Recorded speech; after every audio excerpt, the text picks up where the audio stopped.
Now, the Israeli Prime Minister is calling an Israeli news anchor a disgrace after Channel 12's Rina Matzliach ranted on air against voters of his Likud party, saying his supporters have said during interviews that, quote, even if he raped my daughter, I would still vote for him.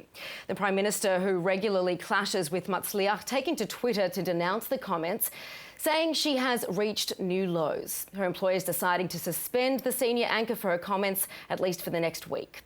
Now, in a world where the world of so-called new journalism sees more than a mixture of facts and opinion, the question is being asked, how far is too far and who gets to decide? Well, joining me in studio is Managing Director and Jerusalem Bureau Chief of the Jewish News Syndicate, Alex Traiman. Alex, great to have you with us. Thank you so much. Now, living in a time where audiences, of course, are calling for opinion, they're calling for analysis, and we're seeing even news anchors being given their own opinion piece at the end of broadcast.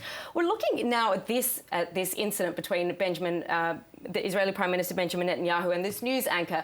She obviously hasn't come out saying this is how I feel. She's saying that this was said in interviews. So how far does this go beyond the lines of reporting? Well, first of all, obviously she's speaking about the loyalty of Netanyahu's voters, which are clearly a very, very loyal group that think that Netanyahu is by far and away the best person to lead this country in difficult times. I think that as any analyst, you always want to remain outside of the news. You want to stay on top of the news. And if you become yourself the news story, then you've probably gone too far.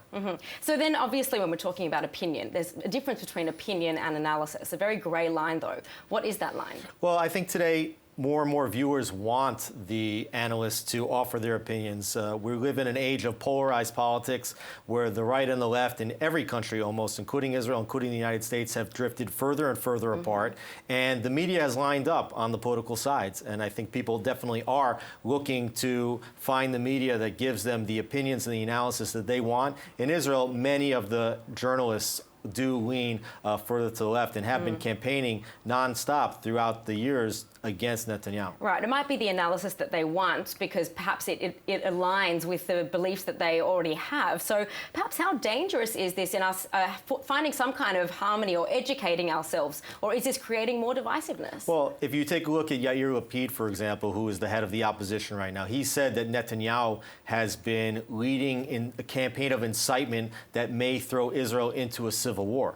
Now, if you really study Netanyahu's comments over the years, he really hasn't been very insightful in any of his comments, but bringing those statements in a sense, it's almost as if he is inciting the public towards a civil war. So you kind of want to try to stay away from that kind of divisiveness. If you want to win a national election, you have to be seen as a force that will unify and not a force that will divide the public. All right, so then let's bring up a tweet that was put on Twitter today by Transportation Minister Miri Regev responding to Matzliach, saying, this evening you raped the honour of 1 million Likud voters. So where's the line there? Of course, there's a conversation that happens between politicians and the media, and then the media is reporting on certain things that politicians are saying. Sure, well, I think that once one side or the other goes into the sewer, the other side is just going to follow them. But I actually think that it's a badge of honor that Matzliach gave towards Netanyahu voters, that even in the worst situations, she's saying Netanyahu's voters are almost immutable and they will vote for him, even though he's now under trial in three separate cases.